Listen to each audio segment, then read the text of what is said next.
Well, I think that at the beginning of the pandemic, at the very beginning, February, March, we probably were maybe not even understanding completely what was going to come, but for sure we were hoping for a crisis like this one to be turned into an opportunity in the best traditions of at least the theory of international cooperation. I think that at the beginning, everybody was very clear on the fact that this would have required more international cooperation, that a global challenge like this one would have forced major powers around the world to cooperate rather than to compete.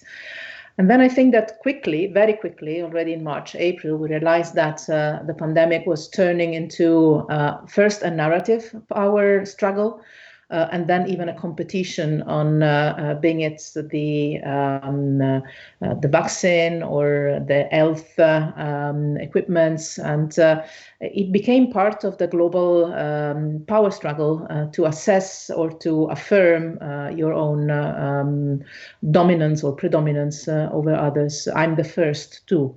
And I think we're still seeing this partially. I think we still see some of the world powers trying to use it for their own institutional projection. Some would say for propaganda, for in any case, some sort of narrative use. But I think that in the back of our citizens' minds everywhere in the world, there is this element of awareness that the pandemic, as well as other major global challenges like climate change, cannot be solved with this approach, and require a strong cooperation at the global level, require also strong international institutions that have been undermined in these recent years, and that I think can now be supported by a global public opinion for major investments in a global cooperative dimension.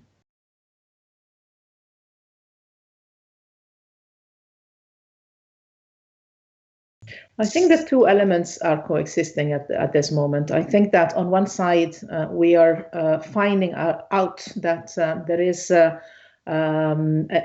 global health public threat, which is something in our world was not existing since now a long time. And this is changing dramatically the daily life of everybody. And I think that this is new. This is not an old trend that is being accelerated. I think of, the instinctive reaction we have now. If you look at a photo you took 1 year ago with friends, immediately you notice you're so close, you're so many, you're without a mask. What are you doing there? So there's this element of instinctive identification of the others as a threat that was not there before.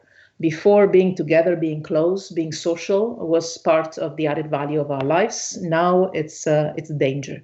So I think that this is new. We might have experienced a little bit of that feeling of the others being the threat when we were facing in Europe, I think in particular, some of the terrorist attacks on our soil, where crowded places were perceived to be dangerous places, the concerts, the restaurants, the bars. I remember living in Belgium, those moments of the terrorist attacks here in Brussels, the feeling of I'm in a too crowded place, it might be dangerous, is very similar to the feeling we have now. And it was a lockdown back then for security reasons. But apart from that, I think that this element of considering the other to your own safety is completely new in our recent history. In our modern history, I would say. You have to go back to previous pandemics. And at that time, the intensity of the social life was much less relevant than it is today. So this is new. And what is also very new is the limitation in movement. We have always been used, at least the majority of our populations, to move easily, to travel easily, planes, trains, holidays, work-related travels. This is definitely new. You cannot move, you shouldn't move even if you can. And the less you move, the better it is. This is an element that is completely new. Sorry, I take it not from the public sphere, but from a private life element, because I think this will have an impact in the coming decades. I think of a generation that is growing up now, having known the globalized world, so social contacts, physical contacts, and public events mass events, demonstrations, concerts, coming together at a big scale, and a lot of traveling and movement, now from one day to another, forced to stay alone at home, stand still.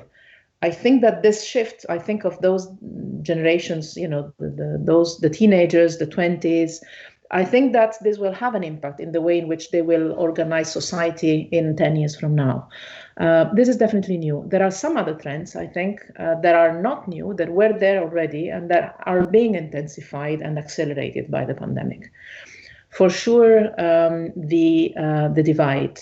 I think of the economic diversities or differences we have, gaps we have in our societies. I think that we have not yet fully realized what kind of economic and financial impact this pandemic can have and will have on our economies and societies. And in particular, I think the gap between those that have an income, a salary, a fixed revenue, and those that have a private activity or an individual small activity, I think that this divide will grow and will be accelerated enormously. And obviously, the social disparities. If you think of your education, the online, not only the online education, but also the online work. It's one thing if you are living in a big apartment or even a big house with a garden or with a terrace, with a Wi-Fi that functions, with one room for every member of the family and a good environment. And another situation is if you're living in a very small place, 5-6 people in one place without an outside place. So the divergences, the differences, the social differences, the economic differences in our societies, I think, are going to grow and become more dramatic. We're seeing that already now. The impact of especially primary and secondary education at distance in families that have different cultural and economic background and social background is very serious. And this also, I think, will have a strong impact on how our societies will look like in 10 years from now. Because children that are sort of missing 1 year or 2 years of school properly done, if they don't have the right environment to study, has then a heavy impact on how these people will grow up and project themselves in adult life, and not to mention in the economic life and their careers. So I think that the element of disparities and inequalities is a trend that was already there and is accelerated, both from a social and an economic point of view, and I would say even a cultural point of view. And on the climate element, it is to be seen what kind of trend is being accelerated. I'm not an expert in climate change, but for sure, I think that there is one element that is positively influenced by the pandemic: less travels, less activities, less industrial activities, less economic activities, less emissions, better environment. But on the other side, the pandemic is showing us that everything is connected and that the human being is vulnerable to nature. And what is happening to us comes from these unbalances that are present in the natural sphere that we have provoked to a large extent. So I think that even if the connection is not yet clearly of public domain, is not clearly passed to the public opinion to a large scale, I think that there is a connection there that is possibly going to help us identifying how urgent it is to address climate change seriously before it affects in a completely irreversible way our planet and our own lives.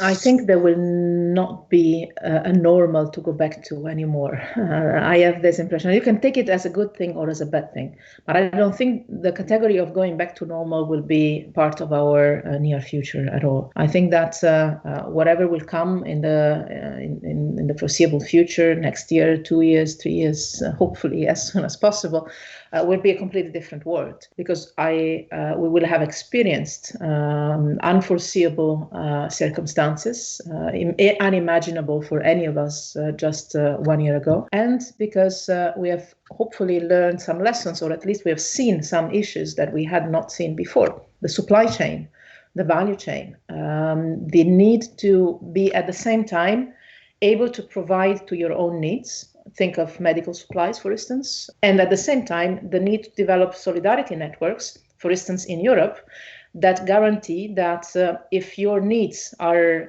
exceeding the needs of your neighbor or even of another country in the European Union that is even not your neighbor, that there is a solidarity mechanism that makes sure that not only you get your supplies, but also that, for instance, medical treatment can be offered in another EU member state to your own citizens. So I think that we have this potentially contradictory elements that will have an impact on our future, in particular in Europe, here I mentioned. The need to be sure that we have enough for ourselves, and at the same time, the awareness that being in a European Union for us has an added value because we know we can count on a safety net of other countries of the Union coming in case we need more or we need at a different time than then. Because what this pandemic has taught us is that there are waves you have to handle. And so you might be in a very bad place one day and your neighbors might be in a better place, and then after 2 weeks it's for the others to be in a different position, and then you can help. So it's a sort of modular solidarity that, again, I think emphasizes the value of being part of a union, because one day I give and you get, and the following day you give back and I use it for my citizens. So I think that this element of being part of a community, of a union, of a family is something that might come out as more highlighted and more valued in the future. On the global trade elements, I think that there we will have a different impact. On one side, the tendency to go back to some protectionism that was already there before the pandemic. So that is one of the trends that might be accelerated. On the other side, the awareness, which is a contradictory one, that you will never be able by yourself, no matter how big you are, to produce for yourself everything you might need in the future. First of all, because predicting what you might need has turned to be extremely unpredictable, and also because the size of the economy of scale makes it impossible for most of the countries. So I think that actually, even if the immediate impulse might be that of going back to not only protectionism, but even sort of autarky. I produce for myself and that's it.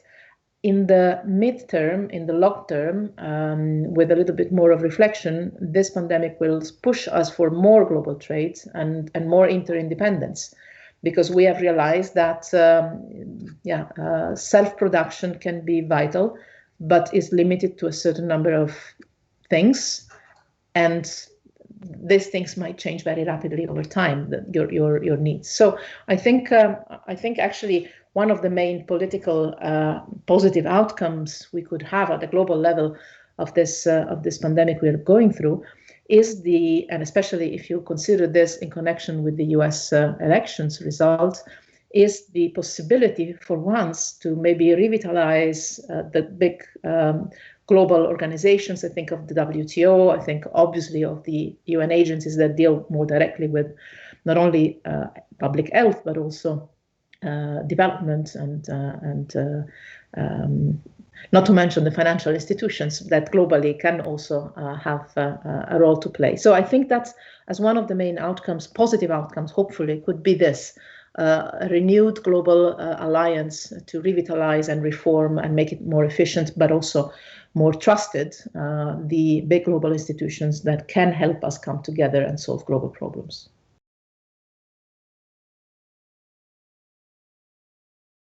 Yes, I think the European Union has a very important role to play, especially on this issue.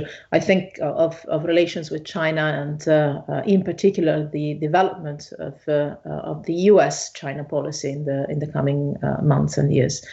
I am one of those that thinks that the European Union has a big role to play in many issues and many files globally, and we might come back to that. But for sure, China is one of those in which the European Union has probably more to share and more to do. Why do I say so? Because the European Union has experienced with China a complicated, very intense, sometimes difficult, but sometimes also fruitful kind of relationship. And I think that nobody else, like the European Union, has experienced with China the complexity of relationship. We have different layers, I would say, of relations, and you know that even formally, the European Union defines China in very different ways. In the same document that was approved a few years ago, China is defined as a partner, as a competitor, and even as a strategic rival. This is a systemic rival. This is, I think, the reflection of the awareness on the European side, but also on the Chinese side, that you cannot put our relationship in one box only. You have different issues, different layers, different attitudes, and you have to be true to each of them. It is true that on certain issues, European Union and China, and I'm sure also the United States and China, can be and are partners. On climate change, there's no way in which we can advance the global agenda without partnering with China. That's obvious. When it comes to, well, I'll give you an example that has been very close to the daily work I have done. Without China, for that being also without Russia, we wouldn't have saved the Iran nuclear deal in the times when the United States administration walked away from that. Some foreign policy issues, some UN-related issues, not only require China to be partner, but also see China as a partner of the European Union. And I'm sure a US administration that is incoming would try to identify in which sectors, on which files, cooperation with China is possible, it's valuable, and it's actually good to be nourished. I give you an example, again, of foreign and also security policy. I'm pretty sure that it's almost impossible to deal with successfully with the resolution of the Afghan crisis without having a partnership with China, not only with China, but also with China. And I could continue with many other examples in which partnership is possible. Then there is an element, a zone, not really gray, but sort of, where the relation with China is relevant, very important, quite solid, but not always easy. Trade issues, economic partnerships, connectivity, an agenda that can be potentially positive, but is also challenging, where obstacles and problems need to be addressed and solved. In a pragmatic manner, they can be solved, but it requires a lot of work, a lot of common understanding, a lot of respect. That I think is the key word here, and that is probably the bulk of the work that needs to be developed. And again, I think Europe can help a lot in identifying how to constructively address these issues.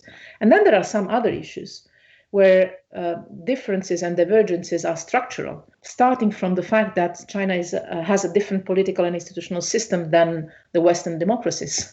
And there will continue to be issues related to democracy, rule of law, human rights, that will continue to be present, and about which I think we should not be shy, we should not be neither complacent, but be very clear.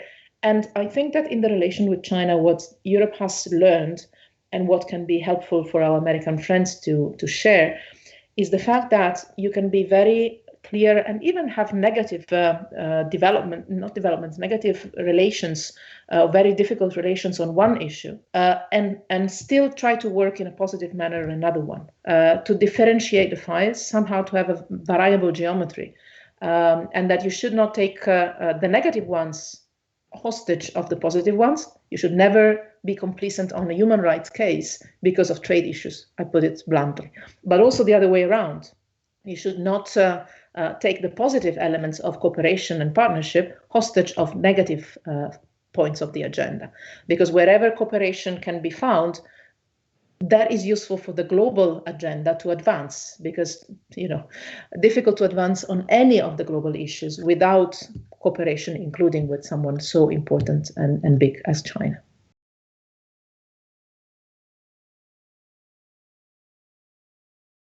I think, the first challenge and also the first expectation maybe for the Biden administration will be that of working at home on restoring levels of respect, diversity, and I would say even compliance with human rights standards in the United States itself. I think that for us Europeans, it is always painful to see shortcomings in a country like the United States when it comes to rule of law and human rights respect, and in particular address the profound scars of racism and xenophobia and injustice that we have seen recently in the United States. I think this will be the first element of expectation, and I think this will also be the first priority for the administration. Then, as Europeans, for sure, we will have an expectation of a revitalization of the transatlantic bond. Here, I think of NATO first and foremost, because I think that the alliance has a profound need to have a clear investment from Washington on a common future. It's a time of reflection and readjustment for NATO when it comes to defining the priorities in terms of threats. First times that NATO, as a military alliance, discusses climate change as a security threat, rightly so, but doing that without, I would say, the United States fully around the table, I think would be almost impossible. So I think one of the main expectations would be to have the United States fully engaging and fully investing in the transformation that NATO will have to go through in terms of redefining its mission and its DNA, its identity, its way of working in a world where security threats are ever changing. And then I think, obviously, when it comes to Europe itself, the expectation is, I think, that of having a partner on the other side of the Atlantic, someone that picks up the phone to call you, or simply that responds when you call. Not necessarily someone with whom you are constantly and always in agreement and in full agreement. There might be issues on which our views might diverge in the future, but someone with whom you give it for granted that, first of all, you connect, you check where you are, you can have open discussions knowing that you start from the same starting point, you're on the same side of history, and that if there are disagreements, these are limited to single issues and single policies areas, but that in overall terms, we are on the same side. And this has a reflection on, for instance, the United States considering the European Union as a valuable project rather than being something to be undermined or destroyed or divided from within. There are already enough players in the world that have that approach. We don't need Washington to get that approach. And for sure, the Biden administration will see the added value of the European Union as such for the European Union member states and also for the global world. Having someone with whom you can define and discuss and work on priorities in terms of crisis and conflicts, I think of major files on which the European Union can for sure do a lot, but can for sure do much more together with the United States. Think of Syria, I think of some conflicts in Africa, I think of Libya, I think of Ukraine, I think of Afghanistan, I think of the Middle East peace process, I think of the Iran nuclear deal. The list is long. Someone to partner with and define how to work together on these theaters that require positive solutions. And a last word is on what I would expect Europeans to keep as a strong point in their mind, regardless of the US administration that will be sitting in Washington, which is that in this last 4 or 5 years, I think we have understood as Europeans that we always prefer to be together with our friends and allies. And in particular, we always prefer to be together with the United States.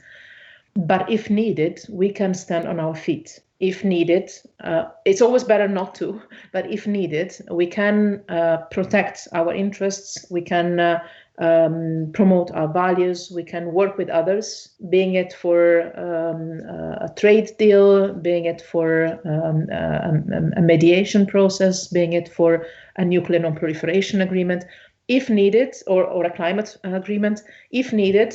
If we are in disagreement, we can define by ourselves our priorities, our policies, and work for that. And this is what we call strategic autonomy at the end of the day. And I think that Europeans should preserve this awareness that, again, it's never the preferred option, but in case we are in a situation where we need to, we are able to act alone.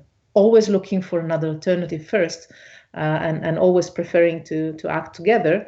But if needed, we shouldn't shy away from standing on our own positions.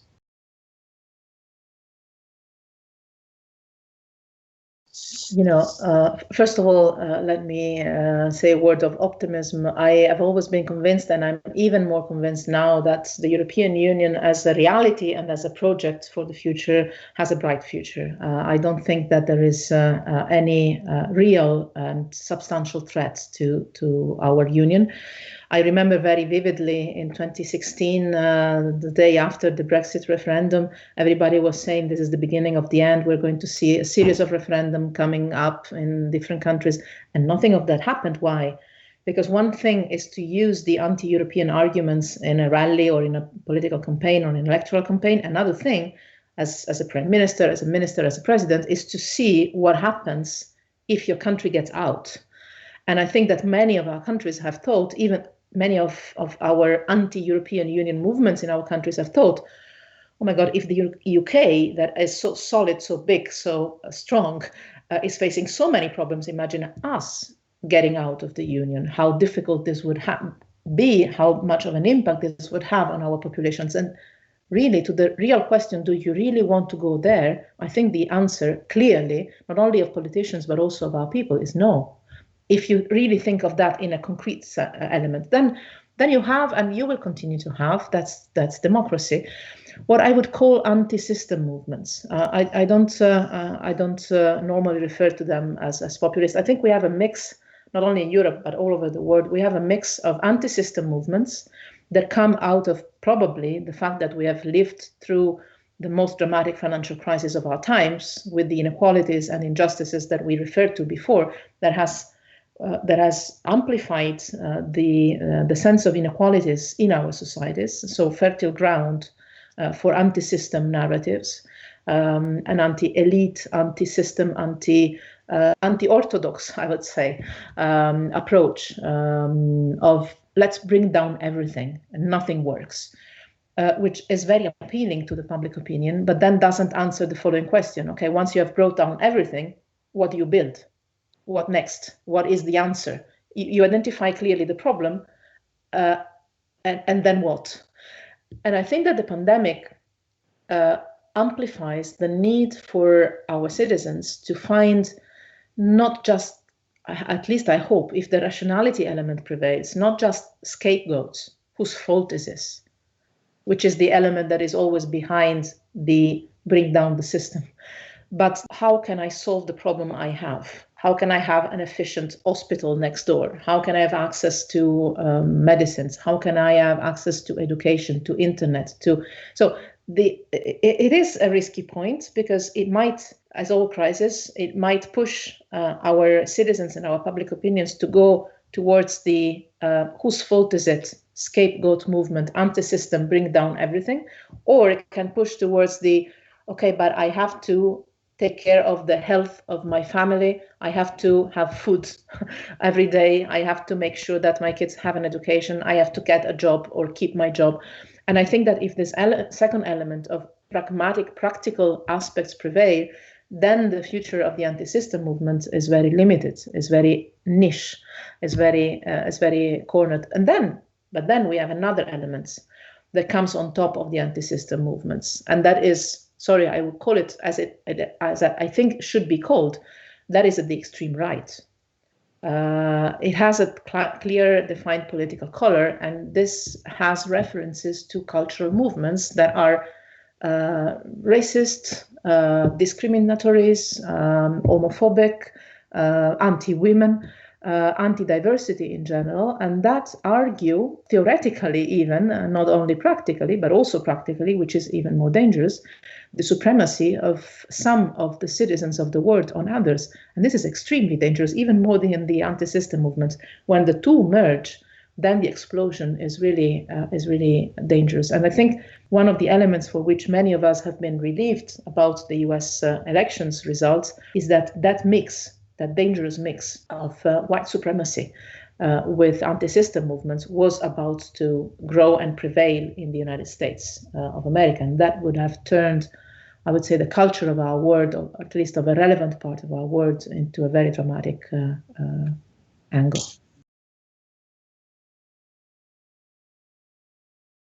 I'm afraid that 1 year from now, we will be more or less in the same place. Maybe a little bit better if the campaign of vaccine starts effectively as of the next weeks and months. But if you think of the world population and if you think of our real capacities, I think it will take time, and we will definitely need to go with priorities and graduality. So I would expect 1 year from now still a world that looks very much like the one we have today, a little bit better in terms of public health, still with waves of peaks probably here and there, and with probably an acceleration of the impact of the economic crisis on our society. So maybe a little bit better on the health side, a little bit worse on the economic and financial sides, because as we move on, probably the impact of the crisis will become more relevant. Again, in Europe, this is shielded by the fact that together we are responding with the recovery fund. But worldwide, I think the impact of the pandemic in terms of economic crisis will be really severe. And in Europe, if we will manage to mitigate it, it will be only because we will manage to have an economic plan in place from a European level. 5-10 years from now seems so long, seems so far away. I guess that we will have. I guess that we will have probably solved or at least managed this pandemic, but we might be faced with other pandemics coming up cyclically. Different forms of viruses, different forms of threats. I hope we will have managed to learn lessons on how to put in place procedures to face the threats that are arising in a more effective manner and in a more cooperative manner, helping each other from the beginning. I hope that in 5-10 years from now, we will have worked on somehow a reset or a reorganization or a reinvestment on the international organizations so that they're more effective and also more participatory and more transparent in terms of global power. I hope that on the European side, that is something I would definitely say. 5-10 years from now, we would have more member states. So I don't imagine a future of the European Union with 27 member states or less. I imagine we will go up to 28, 29, 30, 31, and so on and so forth, because I think the Balkans, the sooner they come in, the better it is for all of us, all of them. And I hope, but I'm not sure, we will be in a place where we will have managed to bring more equality in our societies, in particular on diversity. I am a bit worried that our leaderships don't reflect enough the diversity of our societies. And I guess that this might accelerate in one sense or another. So I hope that we would see more diversity in leadership. I think we've done giant steps when it comes to age and gender diversity. But I think in terms of ethnic background, religious background, we're still very much lagging behind, and I hope that 5-10 years from now we will have closed this gap.